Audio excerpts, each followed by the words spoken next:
Welcome back to our next episode of our interview series with Tessa Baines, an Intelligence Analyst.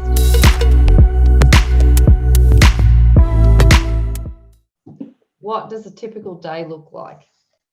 Yeah, so this is an interesting question because it can be different depending on what's happened overnight in the criminal intel space, and that might be different again in regulatory intel because things don't really change that quickly. So thinking about the police sort of space, the law enforcement space, it can be different every day. Things happen really fast, and so you've got to respond quite quickly too. So if I think back to when I was at police, we might start the day by looking at what crimes happened overnight. And we did that in a few different ways. So we might look at the media, we'd look at the police data that came in, the information reports that came in, so things that officers have observed, they'll put in an intel noting in, so we'd look at those. And then from there, if anything looked really sort of suspicious or a little bit interesting, I might look a bit deeper. So that's where being nosy came in, and having that knack for picking up something that might look really quite innocent or unassuming and going, actually, kind of think that might mean something. And oftentimes it helped that once you'd been in that environment for a while, you started to get a feel for what looked out of the ordinary, or you'd pick up common names that would start coming up. So if they did anything, you'd start looking. It would just kind of pique your curiosity.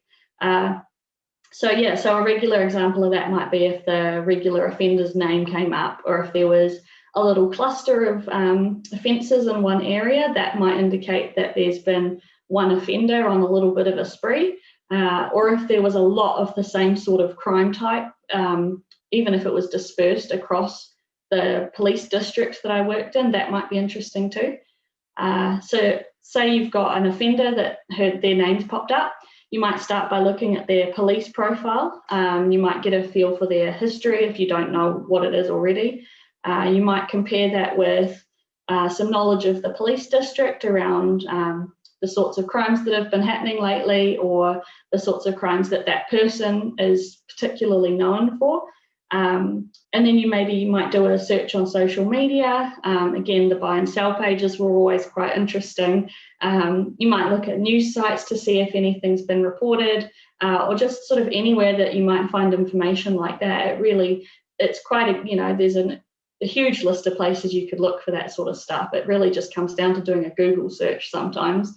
So if something was interesting out of that, I might turn that into a bit of a self-tasking. So that is that direction stage of the intel cycle.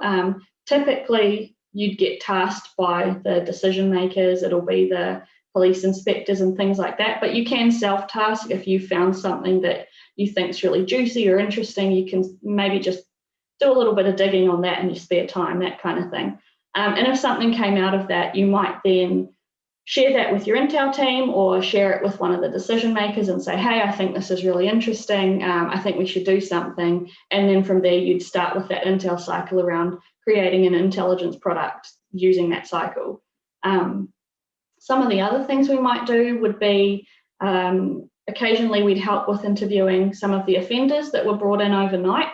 That wasn't done often, but it was really helpful when you did get to do that, because you'd pick up on a lot more information, straight from the source, which was always pretty cool. And sometimes we might attend search warrants, although that wasn't really the done thing very often, because it's a little bit risky having someone that's not. There's obviously risks around having someone at the site. And a really cool example of that, I did attend one search warrant, obviously stayed quite back. We were trying to pick up the offender at their house, and we went in, and the sworn officers started doing their search to see what they could find. And I was kind of having a bit of a look around and saw a few bits of I think it was tools and things like that over in the corner of the living room, and I sort of went, that's interesting, because that looks like something I saw in some burglaries a few weeks ago. So we picked up those items, took them back to the station, and eventually managed to match those items to burglaries that had happened quite recently. And so that kind of shows the value of having the intel analyst present and being able to pick up on things that the sworn officers have overlooked, or maybe they just didn't know about because they're not across all the different types of events that have happened in the same way that an intel analyst is. So that was really cool. In terms of other things that we typically would do, it might be linking offences with offenders. So you might do a little bit of mapping where you would plot all the offences that have happened across a certain location, and then maybe try to map offenders to that, or map a series to see which one happened first and where they moved to and things like that. And in terms of things like tactical types of work, so that's the quick stuff that we do when something's happened overnight, we might respond really quickly. So that kind of makes up that portion. But on the side, we might also work on strategic products. So that would be around looking at longer term issues and how they're going to impact the environment, and maybe thinking about some longer term strategies for preventing those things. So a good example of that was there was some changes a few years ago to what we have called here as Housing New Zealand. So the government housing agency changed the rules around methamphetamine readings in the properties. And so we did a strategic piece around how those changes might impact people in our police district. So a flow-on effect of that might be more homelessness, and more homelessness might mean more crime. So that's probably a really good example of how we would do a strategic piece of work. So it really varies. There's all sorts you can do in a different day, and it really does depend on the type of intel work that you're doing. That is obviously very police-centric, whereas in a regulatory space, you would do less of that tactical, quick-fire stuff and more of the strategic stuff, because things don't change that quickly when it comes to tax or customs. Yeah, it sounds like, I suppose, yeah, it can be different every day, but then you follow the same processes of discovery, don't you? And I suppose definitely what you discover will be quite different. Yeah, definitely. That you're right, so right. The process is the same almost every day. It's just what you do with the bits of information that will change. Very cool. I'm sitting here thinking, oh, I'd love to do that. Yeah, very juicy. And I like that word juicy, because I always say, the juicy stuff is always when you talk to the workers. So, we've got different levels within a business. So, the top management, the decision makers, they'll think they know what's happening, but it's not until you get to the people that are actually on the floor and doing the work, that's where the juicy stuff is. Yeah. Oh yeah, that's akin to an intel analyst getting to talk to an offender. You're kind of sitting there going, yes, this is great, I'm going to get some really good stuff. Yeah, no, I can see it, all the way through, which sort of the next question is, and we might have already covered this, Tessa, is how can these skills be applied in the world of auditing? Yeah, so there's so much there. Like I said, I think the way that we do analysis could be really helpful, some of the tools that we use, and just that kind of knack of digging a little bit deeper, not taking everything at face value quite as often. I think a lot of those skills could be really quite useful. And then often they're not things that come really naturally to people, but they are things that you can start to learn. So I've got a little list of things that I sort of thought would be interesting, and it really is around that sort of ability to analyze and not take stuff at face value. So identifying information that might be small or irrelevant, and relating it to other information. So that's where we talked about the obscure pieces or things that might just be partial. I think an ability to use sort of a wider range of sources. So rather than just doing a face-to-face inspection with a company or a person, maybe starting to use some Google searches, looking at things like Glassdoor or Google reviews, or any sort of site where a customer of that business might have given some feedback that could be used in your assessments. That, again, comparing those bits of information with what you've seen face to face or what you saw on site would kind of build a picture as to whether or not that company or business or person is telling the truth, or if they're embellishing the truth a little bit. because like you said, it's always, if you get it from the horse's mouth, from the customer themselves, you'll get a better understanding of what's going on. What else have we got? So yeah, using some of the analytical tools, the 5 whys. There are others that the Intel analysts can use as well. So using that as a way of logging your thinking, it makes your conclusions sort of traceable, makes them repeatable, means that I could come along having no idea of the face-to-face audit you've done, but I could take the pieces of information that you've got, your notes and things like that, and I could run all of that stuff through those tools, and I should come out with the same conclusions because we've used the same process, the same tools. So it makes it a little bit more robust, but across the different auditors. So that would definitely be quite useful. I think that ability to draw conclusions from that obscure information could be helpful. And then there's the sort of things like the research and writing skills, which are very similar to what auditors are already doing. I think the way that we write reports may be a little bit more succinct and brief. So maybe using some of that would be quite useful. And also some of the sort of collaboration skills that come from having to rely on other people to give you evidence. So where an auditor is going and doing a face-to-face visit and you're generally just talking to that one person, if you start looking to other sources, you've then got an ability to maybe talk to more people, be a bit more collaborative in what you're hearing and what you're doing. And so there's going to be a wider range of information coming your way for you to be able to assess and make your judgments on. And then the last one would be around some of the deductive and inductive reasoning skills that analysts use. And that comes back again to whether or not something is just black or white, or maybe going a little bit further and digging a little bit deeper. So there's definitely a heap of crossover.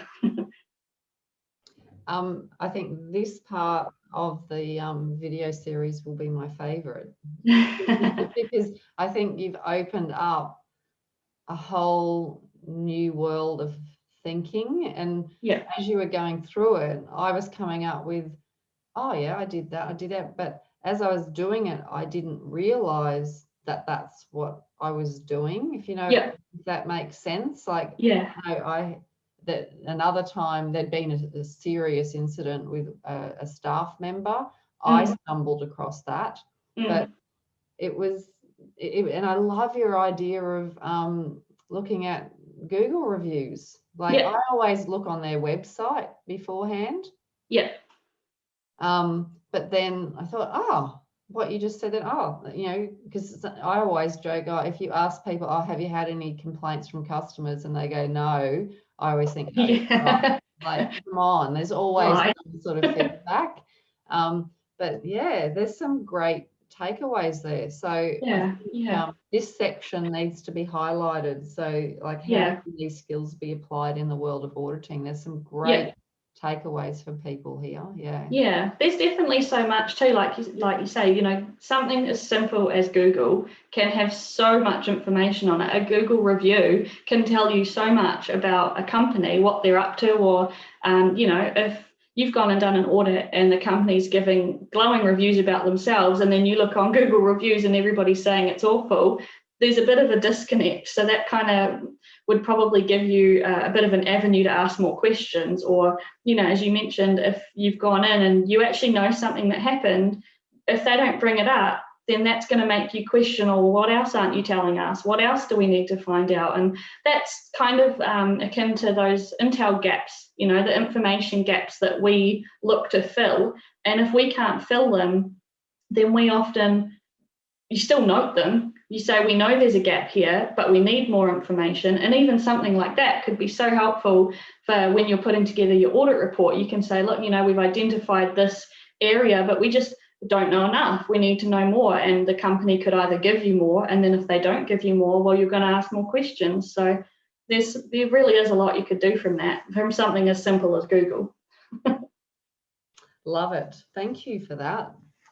I'm already thinking, who can I share this bit with? I hope everybody finds it helpful anyway. Definitely. Yeah, I love that. And then one more question, the final one. This makes sense. if anybody if anybody is interested in going, I love this line that you use, beyond the facts and working in intelligence, what are your tips for moving into this area? Yeah, so in New Zealand, the intel space is relatively small. So, there isn't a lot of room for us to kind of get involved and move around and things. It's quite insular. But Australia, the UK, the US, they're really lucky. There are so many opportunities to work in intel. The industry is huge. So I think for me, the biggest takeaway and the biggest thing to have in mind if you want to get involved in intel is to just be curious and be nosy and be interested in things and ask lots of questions. Ask questions about what intel is. Do some research on the basic intel principles. There's heaps and heaps of sources online. You could look at something like the CIA website, I think, has a lot of information on intel. So it's definitely out there. And if you're interested, the first step is to really just be nosy and be curious. And if you can do that, well, you're probably going to be okay doing intel. I think that if you really do want to move into the intel world, just apply for lots of jobs. Think about the ways that the existing auditing skills that you've got might be the same as the intel skills. So some of the similarities and differences that we talked about, and make sure you can present those in your CV and show that while it's not an intel specific example, it's really similar and you can show that you followed the same process. A lot of the intel agencies really like to use scenario-based tests to see if you can apply those skills. So if you've shown them in your CV, you've drawn that similarity between the two, use those and think of examples that can demonstrate how you've gathered your information really well, or where you've drawn conclusions from information that's incomplete. So basically just use what you've got and try to apply it to an intel setting. So think about the place that you're applying for, whether it's criminal intelligence, regulatory, anything like that. They'll be slightly different the way that you use them, but if you can show that you understand how they're the same, I think that would really help. But biggest things really, be nosy and just apply. That's one of my favorite words, is being curious. When you said that, because I suppose for me it goes along with auditing, but as well, because we're in the training education area. To me, that's all it's learning. It's staying curious all the time. So I suppose if you're naturally interested in that, well, that's where you're going to head towards. Exactly. And if you're showing that you're curious by looking at the subject matter and doing research and doing things like that, well, that really is the first step in order to then, go in and ask the questions and just look out, keep an open eye for things that don't look right or things that, look incomplete. If you can do that, then you'll be fine. And it's like you say, in auditing, you are curious because you're going in and you're asking questions about people, understand how a business works or what a company's doing. So it's really quite similar at the end of the day. They're both, the purpose of both is to be curious and to be nosy. It's just what you do with that information that's different. I love it. Even me listening to you now, because I think as auditors, sometimes we get stuck in the same trudgery over and over again. And I think you've helped me while I've been listening to you. You've helped me to go, oh yeah, and by you saying stay curious, I'm thinking because to me that will help me to enjoy the audit process. Well, don't get stuck on following this step and getting stressed out. Just stay curious and ask questions, and when as soon as you say that, I enjoy myself. I'm enjoying myself already. Exactly. And I think you're going in there, you're obviously in the industry because you're interested in it and you're interested in people and talking to people and knowing what everybody's up to. So if you kind of lose that curiosity, then there really is no point in doing what you're doing. And it's very easy to get sort of attached to following the cycle, you know, the audit cycle or the Intel cycle. But in each of those steps, there are places to be curious. You can ask questions at each of those stages. And yes, you're following a cycle, but you don't have to be so wedded to it that you can't see any further, you know. So there's definitely at each of those stages, it's got its own opportunities to be able to ask the questions and be nosy and talk to people. And that's what it's all about, really. And that's where it's similar. Oh, thank you. I loved hearing that, and I can already see, us replaying this stuff over and over the years, because I think it's a really important reminder to everyone. To get back to basics. But I think you've raised so many awesome points. Cool. Thank you so much. No, that's okay. I'm totally happy to help, and I love Intel. I love what I do, so I love talking to people about it. And although we can't, I can't share all the details, I can share the process and share the tools that we use and things like that. And if that can help someone else, then I'm all for it. Thank you for watching. Don't forget to like and subscribe so you don't miss out on the next episode in this series.